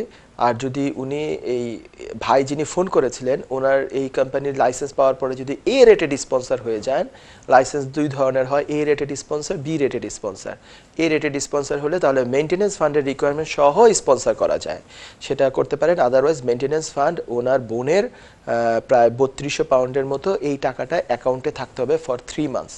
তো এই হচ্ছে টায়ার 2 দিয়ে যদি আনতে হয়। আর স্কিলড ওয়ার্কার দিয়ে যদি আনতে হয় একরকম মোটামুটি সেম, শুধু মেইনটেনেন্স ফান্ডের রিকোয়ারমেন্টসটা নাই, আর কস ইস্যু করতে হবে না। টায়ার 2তে হচ্ছে এমপ্লয়ারকে কস ইস্যু করতে হয়, আর স্কিলড ওয়ার্কারে কস না, জব অফার লেটার দিতে হয়। তবে এই অফার লেটার আবার হোম অফিস থেকে আগে অ্যাপ্রুভ করে নিতে হয়। তো আলটিমেটলি মোটামুটি বাকি অংশগুলো সেম, তবে জবের স্যালারির দিক থেকে স্কিলড ওয়ার্কারে দেখতে হবে যে স্যালারি কত, 25,600-এর উপরে হলে ওইখানে একটা 20 পয়েন্টস আছে। পয়েন্ট কিভাবে স্কোর করা যায় আজকের অনুষ্ঠানের শুরুর দিকে আমি বলেছিলাম। তো এই দুইটা ক্যাটাগরি উনি এক্সপ্লোর করতে পারেন। তা আমি বলবো যে ভালো হয় ওনার একজন ভালো লয়ারের কাছে যাওয়া, যারা পয়েন্ট বেস সিস্টেম নিয়ে বেশি কাজ করে। পয়েন্ট বেস সিস্টেম নিয়ে কাজ করে, প্রথমে উনি লাইসেন্স করাবেন, তারপরে উনি ওনার বোনকে স্পন্সর করতে পারবেন। এইভাবে অসম্ভব না, সম্ভব, but there are lots of things to do, এবং খুব কেয়ারফুলি এইসব অ্যাপ্লিকেশনগুলো করতে হবে। আশা করি মোটামুটি আমি তাকে আনসার দিতে পেরেছি। আমি আবার কল নেওয়া শুরু করছি। এখন কে আছেন এখন লাইনে? আপনার প্রস্তুতি করুন দর্শক প্লিজ। হ্যালো হ্যালো, আসসালামু আলাইকুম। ওয়ালাইকুম আসসালাম। ভাই আমি একটা ইয়ের জন্য যেটা আমার প্রশ্নটা হলো, আমি লোয়ার কোর্টে উইন করলাম আমার টোয়েকের জন্য। হ্যাঁ, টোয়েকে আমার অলমোস্ট 11 বছর হয়ে গেছে দেশে, জি বুঝতে পারছেন? এখন সমস্যা আমার ওয়াইফ, সে কি মর্গেজের জন্য অ্যাপ্লাই করতে পারবে? আমি কিন্তু লোয়ার কোর্টে উইন করছি, এরপর আবার হোম অফিস আবার ইয়ে করছে, কি বলে এটারে, আপিল করে, তারা পারমিশনটা আপিল অ্যাপ্লিকেশন করেছে আপার ট্রাইব্যুনালে যাওয়ার জন্য, তাই না? হ্যাঁ হ্যাঁ হ্যাঁ। আর আপনার ওয়াইফ কি আপনার ডিপেন্ডেন্ট? দুজনেরই মানে দুজনই এই আপিলটার ভিতরে আছেন? হ্যাঁ, উনিও হ্যাঁ এই আপিলের, মানে একটা আপিলে একাধিক অ্যাপিলেন্টসও থাকে। মেইন অ্যাপিলেন্টস হচ্ছেন বা ফার্স্ট মেইন অ্যাপিলেন্ট বা ফার্স্ট অ্যাপিলেন্ট হচ্ছেন আপনি, আর উনি হচ্ছেন সেকেন্ড অ্যাপিলেন্টস, তাই না? হ্যাঁ হ্যাঁ। তো এই স্টেজে আমার যতটুকু জানা আছে, এটা যদিও লিগ্যাল অ্যাডভাইস না, এটা হচ্ছে ফাইন্যান্সিয়াল রিলেটেড জব কাজ যারা করে তাদের অ্যাডভাইস এটা। কিন্তু আমি যতটুকু জানি যে, কারণ আমাদের এরকম অনেক ক্লায়েন্ট এ ধরনের ফেস করে বিধায় আমি জানি যে এই স্টেজে আপনাকে মর্গেজ হয়তো বা দিবে না। আপনি 11 বছর আছেন, কিন্তু আপনি তো এখনো ম্যাটারটা কোর্টে রিজলভ হয় নাই, এবং 11 বছর পরে গিয়ে এখনো আপনি কিন্তু সেটেলমেন্ট পান নাই। এদেশে কিন্তু অফিসিয়ালি আপনি এখনো সেটেল পারসন না।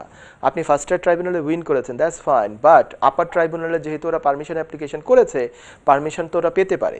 আবার পারমিশন পেয়ে তারা জিততে পারে পরের কোর্টে, এবং সেটাই হচ্ছে যে ফাইনাল কথা। হ্যাঁ, তো সেটা যদি হয় তাহলে তো আপনি আসলে সবকিছু লস্ট করলেন। হ্যাঁ, খোদা না খাস্তা, আমি চাই না এটা হোক আপনার জীবনে, কিন্তু এটা তো একটা সম্ভাবনা একদম সম্পূর্ণরূপে উড়িয়ে দেওয়া যায় না। আর আরেকটা জিনিস হচ্ছে যে আপনার এখন ভিসা অ্যাপ্লিকেশন বলেন, আপিল বলেন, সমস্ত কিছু pending. You are not a settled person yet. আপনি এখনো ইউকেতে কিন্তু সেটেলমেন্ট পান নাই। 11 বছর না কত বছর এখানে, সেটা দেখার বিবেচনা না। বিবেচনা হচ্ছে যে আপনার ইমিগ্রেশন স্ট্যাটাস কি। যদি এরকম হয় যে আপনার স্ট্যাটাস এখনো এরকমভাবে পেন্ডিং অবস্থায়, অ্যাপ্লিকেশন অথবা আপিল পেন্ডিং অবস্থায় আছে, তাহলে আমার জানা মতে আপনি মর্গেজ আপনি পাবেন না আর কি এই সময়, আপনি হন আর আপনার ওয়াইফ হন। ঠিক আছে? তো আপনার ওয়াইফ, আপনার অ্যাপিল, মানে আপনাদের দুজনের অ্যাপিলই তো পেন্ডিং, দুজনেরই তো ইমিগ্রেশন স্ট্যাটাস পেন্ডিং। হ্যাঁ, ইউ গট মাই পয়েন্ট? তো এই জন্য আপনার মর্গেজ অ্যাপ্লিকেশনটা এখন পাওয়ার কথা না। চাইলে আপনি মর্গেজ অ্যাডভাইজারের শরণাপন্ন হতে পারেন, কথা বলতে পারেন, কিন্তু আমার যতটুকু এটা আমি যে বেশ ভালোভাবেই জানি, কারণ আমি অনেককে দেখেছি, যে এটা পাওয়ার কথা না। ঠিক আছে, ইউ শুড ওয়েট। ঠিক আছে দর্শক, চলে যাই পরবর্তী কলারের কাছে। কে আছেন লাইনে? আপনার প্রশ্নটা করুন প্লিজ। হ্যালো হ্যালো,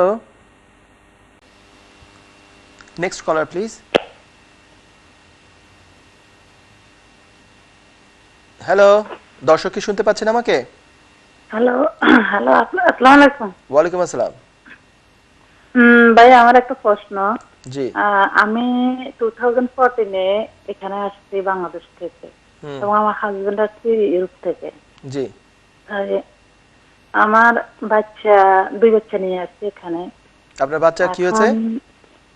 এখন দুটো মেয়ে নিয়ে আসছি এখানে। এখন আচ্ছা, আমার একটা মেয়ে 18 ওভার হয়ে গেছে, বাট আপনার 21 ওভার হয়ে গেছে। জি এখন ও তো ওর বাবার ডিপেন্ডেন্টে আছে। জি তবে সে পার্ট টাইম জব করে এবং আপনার আপাতত এখন কলেজ করতেছে না কোভিড-19 এর জন্য, জি বয়ে যাইতেছে না কলেজে।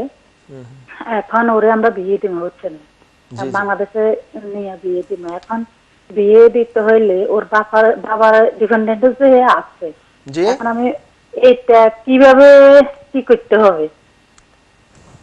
মানে বিয়ে দিতে হবে, বিয়ে দিয়ে আপনি কি বিয়ে করিয়ে ওই তার হাজবেন্ডকে দেশে আনতে চাচ্ছেন, এই তো? হ্যাঁ হ্যাঁ হ্যাঁ, হ্যাঁ, হ্যাঁ, তার হাজবেন্ডকে এখানে আনতে চাই। জি, জি, এখন হেতে হের বাবার ডিপেন্ডেন্টে আছে। জি, জি। এখন আমি কিভাবে এখান থেকে আমি হেরে আমি ইয়ে করতে আনসার হবে? দেওয়ার আগে আপনার কাছে একটা প্রশ্ন করি, আপনারা সবাই 2014 সালে এসেছেন? হ্যাঁ হ্যাঁ, আমার হাজবেন্ড আসছে আপনার 12 হাজবেন্ড সালে, আরো আমি আগে এসছে, আসছি। যারা বাংলাদেশ থেকে এসেছেন তারা অন্তত 2014 সালে এসেছেন। হ্যাঁ হ্যাঁ, তাহলে আমরা তো 14 আপনাদের সালে- যেহেতু 6 বছরের মতো হয়ে গেছে, আপনারা সবাই কি সেটেলমেন্ট স্কিমের আওতায় সেটেলমেন্টটা নিয়ে নিয়েছেন? হ্যাঁ নিয়ে নিয়েছি। আচ্ছা, এখন হচ্ছে যে আর আপনার ওই যে 21 বছর বয়সী যে মেয়ে বা 21-এর বেশি যার বয়স, তার তো হচ্ছে বাংলাদেশ পাসপোর্ট মনে হয়, তাই না? হ্যাঁ, বাংলাদেশি পাসপোর্ট। আচ্ছা, এখন আমি আপনাকে বলি, একটু মনোযোগ দিয়ে শোনেন। সেটা কি যে আপনার মেয়েটা হচ্ছে তার বাবার উপরে ডিপেন্ডেন্ট, বাবা হচ্ছে ইউরোপিয়ান পাসপোর্ট হোল্ডার। ডিপেন্ডেন্টের আবার ডিপেন্ডেন্ট হওয়া যায় না, ঠিক আছে? হতে হয় যিনি মেইন অ্যাপ্লিকেন্ট তার ডিপেন্ডেন্ট। কে মেইন অ্যাপ্লিকেন্ট এখানে? আপনার হাজবেন্ড বা আপনার মেয়ের বাবা, যিনি ইউরোপিয়ান পাসপোর্ট হোল্ডার। এখন বিয়ে হওয়ার পরে বিয়ে কি হয়েছে না আপনারা করাবেন বিয়ে? না হয় নাই, মানে যাবো দেশে যেয়ে বিয়ে দিব। আচ্ছা, তাহলে হচ্ছে যে এটা করতে করতে 31শে ডিসেম্বর ওভার হয়ে যাবে মনে হয়। এখন তো আপনারা মনে হয় না যে এই প্যান্ডেমিকের সময় যেতে পারবেন। যদি বিয়ে আগে থেকে হতো, আমি এক বাক্যে বলে দিই, আপনাদের জন্য এটা প্রযোজ্য না। ধরেন বিয়ে যদি হতো আরো 1 বছর আগে, এবং গত 1 বছর যাবত আপনার হাজবেন্ড তার মেয়ের জামাইকে টাকা পাঠায় এই দেশ থেকে, এটা যদি হতো তাহলে হচ্ছে ডিপেন্ডেন্সি প্রুভ হতো। শ্বশুর সাহেবের ডিপেন্ডেন্ট হয়ে জামাই অ্যাপ্লিকেশন করতে পারতো, কারণ শ্বশুর সাহেব হচ্ছেন ইউরোপিয়ান পাসপোর্টধারী, ঠিক আছে? কিন্তু সিনারিও আমাদের এখন এইখানে এরকম না, কারণ মেয়ে এখনো তো আপনি বিয়েই করার নাই। তো আর 31শে ডিসেম্বর তো এরপরে পার হয়ে যাবে। হাউএভার আপনার মেয়ের তো সেটেলমেন্ট স্ট্যাটাস আছে, তো সেটেলমেন্ট স্ট্যাটাস থাকলে আমরা চাইলে কিন্তু ব্রিটিশ রুলের আওতায় করতে পারি। ব্রিটিশ রুলটা কি?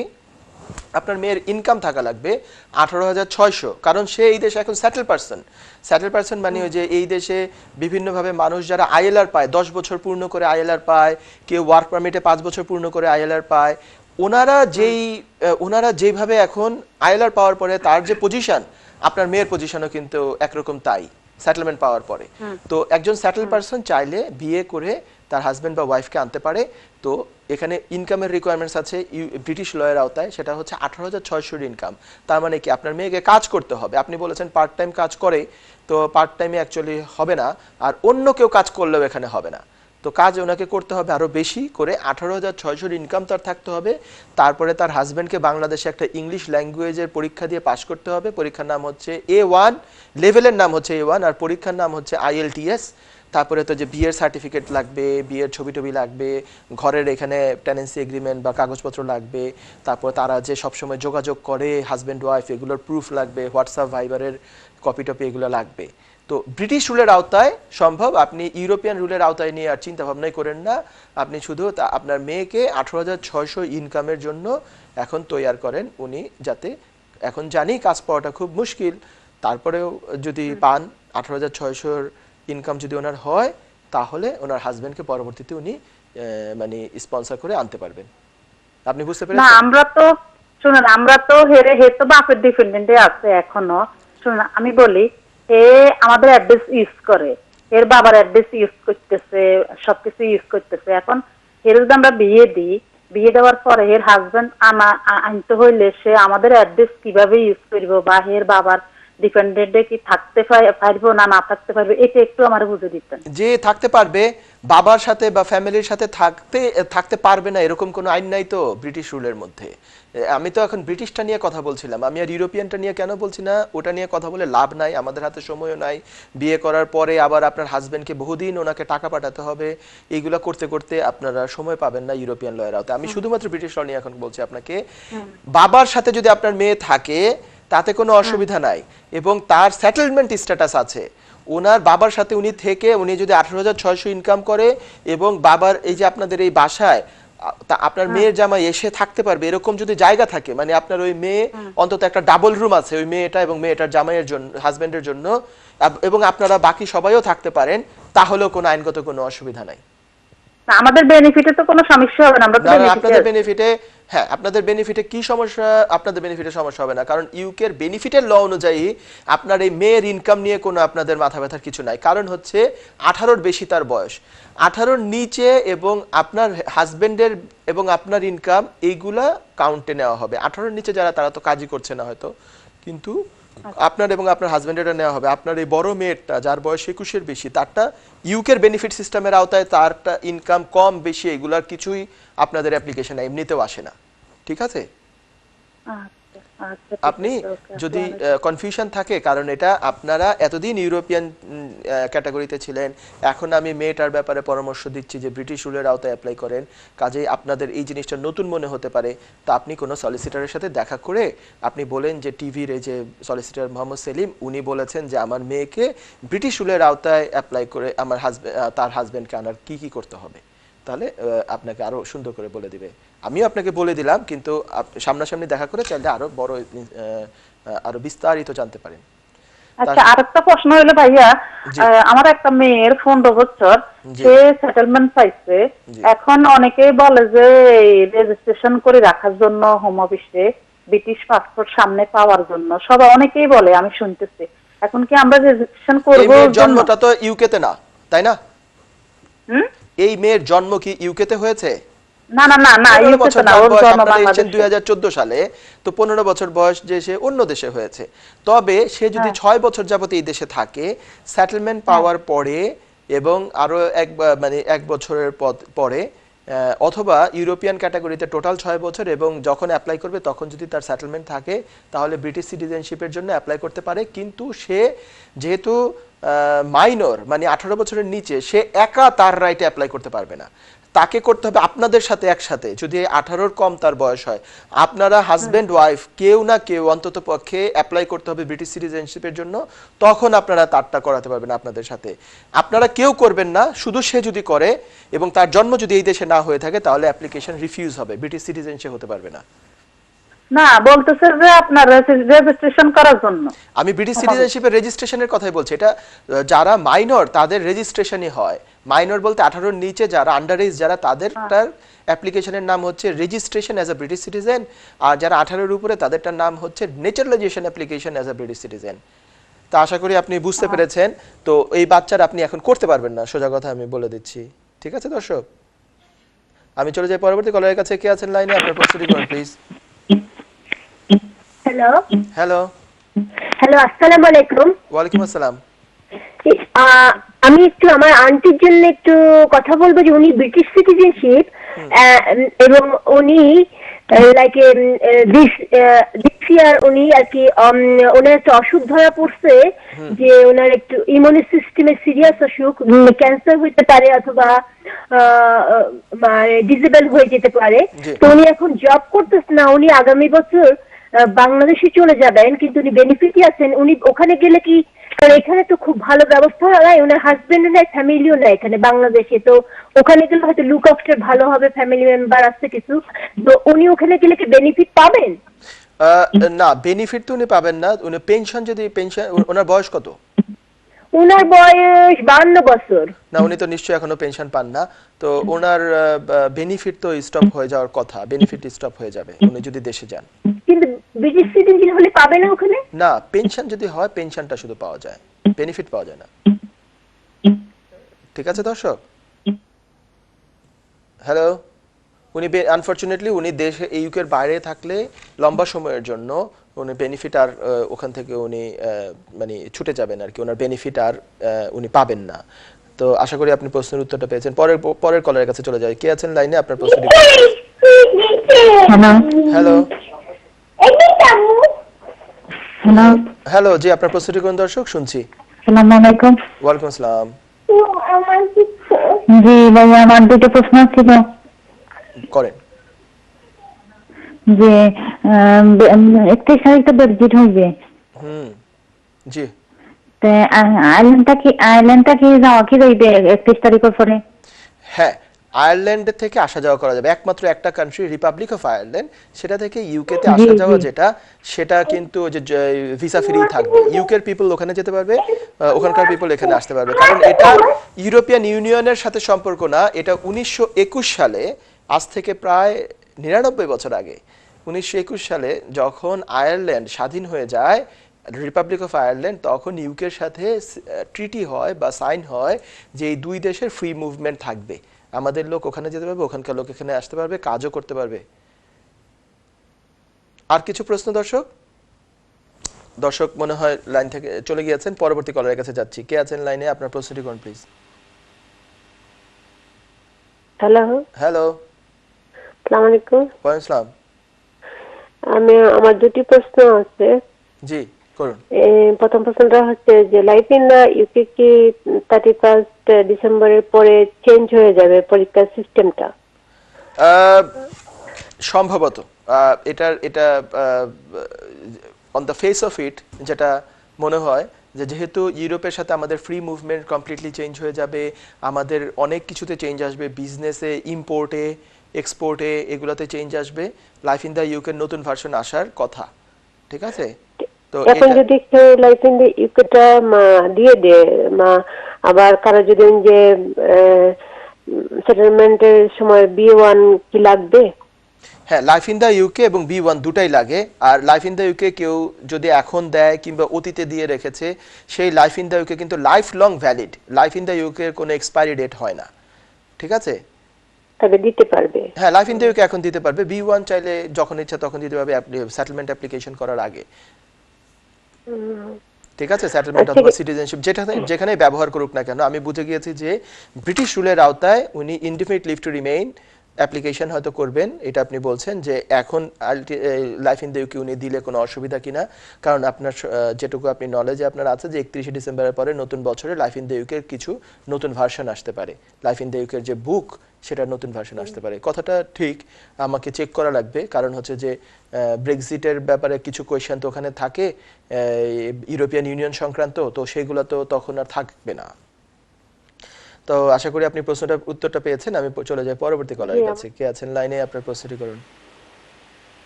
তো এই পরপর দুটা দর্শক আপনারা বলেছিলেন যে দুটা প্রশ্ন করতে চান। প্রত্যেকে একটা প্রশ্ন করার পরে লাইন থেকে হয় চলে গিয়েছেন বা কোনো কারণে লাইনটা কেটে গিয়েছে। তো দুটা প্রশ্ন করলে আবার ফোন করতে পারেন দ্বিতীয় প্রশ্নের জন্য। তো আমি চলে যাই পরবর্তী কলারের কাছে। কে আছেন এখন লাইনে? আপনার প্রশ্নটি করুন please. Hello hello hello hello, জি শুনতে পাচ্ছি, বলুন। হ্যালো হ্যালো, আপনি কি টিভি ফলো করছেন দর্শক? আপনি টিভি। ওয়ালাইকুম আসসালাম ভাই, আমার কথা বুঝতেছেন তো? জি শুনতে পাচ্ছি, বুঝতে পারছি, বলুন। আচ্ছা, একজন লোক যদি ইউরোপিয়ান হয়, মানে 5 বছর হয়েছে, জি, ওরা 3টা ইউরোপিয়ান পাসপোর্ট আর একটা বাংলাদেশি পাসপোর্ট, দেশ থেকে ওর মা এবং ছোট 20 বছর আর 22 বছর একটা ভাই বোন আনতে পারবো কিনা, এবং কত টাকা ওর বেতন দেখাইতে ভাই? আচ্ছা, 4 বছর বা 5 বছর না কত বছর এখানে সেটা সবচেয়ে ইম্পর্টেন্ট না। ইম্পর্টেন্ট হচ্ছে সেটেলমেন্ট স্কিমের আওতায় অ্যাপ্লাই করে either settlement or pre settlement পেতে হবে, এবং ওই নাম্বারটা লাগবে। 16 ডিজিটের একটা নাম্বার স্টার্ট হয়। বলছি আমার ঘন্টা আমি আসতেছি। আপনার প্রশ্ন আমি বুঝে গেছি, প্রশ্নের উত্তরটাই দিচ্ছি। 3434 দিয়ে ওই নাম্বারটা, এই আওতায় অ্যাপ্লাই করে মাকে অ্যাপ্লাই করা যায়। সেটা হচ্ছে ক্লোজ ফ্যামিলি মেম্বার হিসাবে। ওখানে কিন্তু ডিপেন্ডেন্সি প্রেস করা লাগে। 24 ঘন্টা হয়, 24 ঘন্টা, ওইগুলো কোনো অসুবিধা নাই। এখানে সেটেলমেন্ট স্কিমের অ্যাপ্লিকেশনে উনি কাজ করে না কি করে এইটার প্রশ্ন পর্যন্ত নাই, এটা রিকোয়ারমেন্টের ভিতরেই নাই। ঠিক আছে, উনি কাজ করে না বেনিফিট নেয় না কি করে, সেটেলমেন্ট স্কিমের আওতায় যে অ্যাপ্লিকেশন, এখানকার অ্যাপ্লিকেশন কিংবা দেশ থেকে ফ্যামিলি মেম্বার আনবে সেই অ্যাপ্লিকেশন, এখানে ইনকামের রিকোয়ারমেন্ট নাই। ভালো করে পড়লে আমি 10 বার পড়েছি ইনকামের রিকোয়ারমেন্টস আছে কিনা, না ইনকামের রিকোয়ারমেন্টস নাই। তো উনি 24 ঘন্টা করে না 20 ঘন্টা করে না 50 ঘন্টা করে, এখানে সেই জিনিসটা দেখারই বিষয় নাই। তো যেই জিনিসটা আমাকে রিকোয়ারমেন্টে চায় নাই সেই জিনিসটা নিয়ে আমি ওয়ারিড হব কেন, আর সেটা দিয়ে আমি শুধু ফাঁসতে যাব কেন? সেটা তো আমি দিবও না অ্যাপ্লিকেশনের, যখন অ্যাপ্লিকেশন করব যেটা রিকোয়ারমেন্টস না সেই জিনিসটা আমি কেন দিব? দিয়ে আমি যদি এটা আমার একটা ল্যাকিংস ধরা পড়ে তাহলে আপনাকে উত্তরটা দেই, ভাইকে আনতে পারবে না, ওনার যে ভাই 20 বছরের নিচে সেটাকে পারবে না। সেটা করতে গেলে হচ্ছে আবার এক্সটেন্ডেড ফ্যামিলি মেম্বার ক্যাটাগরি, এখানে ডিপেন্ডেন্সি প্রুফ করতে হবে, এখানে ইনকাম ভালো থাকা লাগবে, এইগুলো দেখানোর বিষয় আছে, এবং ডিপেন্ডেন্সি লং টাইম যাবত যে ডিপেন্ডেন্ট এগুলো প্রুফ করতে হবে।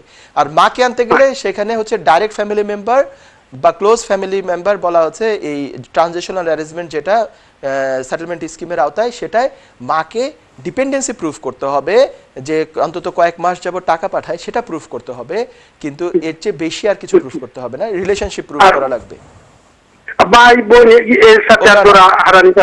ওগুলা ডিফিকাল্ট অনেক, ওগুলো হলো extended family member. Extended family member রুটে নট অনলি ডিপেন্ডেন্সি, ওনার এটা জাস্টিফাই করতে হবে যে উনি যে ইনকাম করেন ওই টাকায় ওনার ফ্যামিলি চলে, ওনার অন্যদের সবার খরচ বহন করার পরে ওই ভাইকে উনি খরচ দিতে পারেন, এবং ওই ভাই ইচ্ছাকৃতভাবে ডিপেন্ডেন্ট না, ওই ভাইয়ের কোনো কারণবশত কাজ করার কোনো ক্ষমতা নাই, কিংবা কাজের যাই কাজ করে অত্যন্ত কম ইনকাম, উনার ডিপেন্ডেন্ট মানে টাকা ছাড়া উনি চলতে পারেন না ভাইয়ের টাকা ছাড়া, ওই রকম সিনারিওতে এক্সটেন্ডেড ফ্যামিলি মেম্বার অ্যাপ্লিকেশন মানে সম্ভাবনা থাকে। তারপরে ওটা হাইলি ডিফিকাল্ট একটা অ্যাপ্লিকেশন।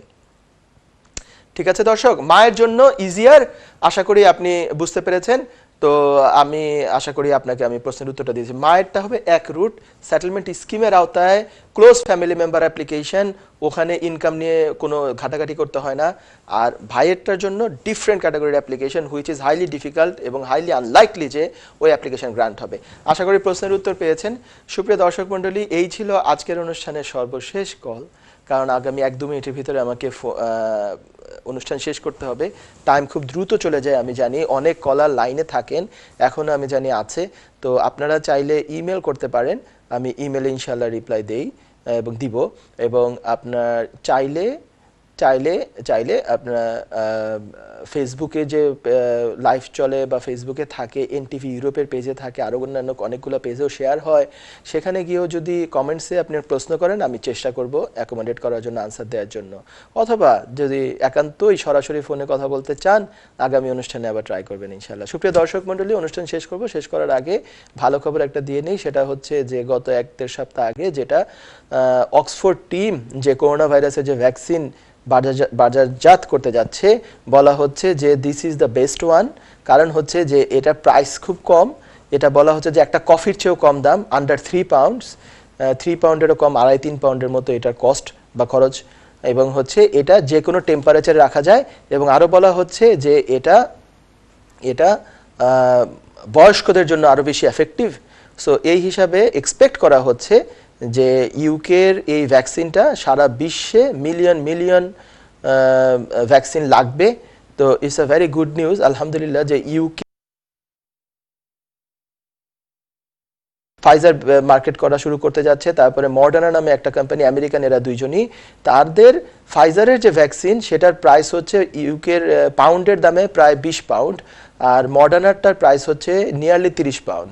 তো ওইগুলোর তুলনায় আমাদের ভ্যাকসিনটা অনেক বেশি মানে সহজলভ্য বলে মনে হচ্ছে। তো it is a good news for UK.